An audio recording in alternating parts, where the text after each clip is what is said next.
Most popular Gen Z slangs. Number 1. Salty. Feeling bitter, annoyed, or irritated, often over something minor. Number 2. FOMO.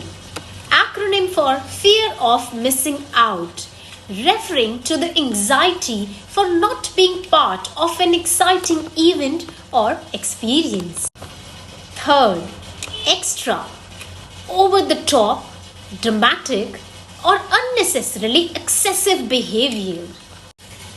Number 4. Cringe. Awkward or embarrassing. Number 5. TMI. Too much information. Number 6. Lowkey. Quietly or secretly. Number 7.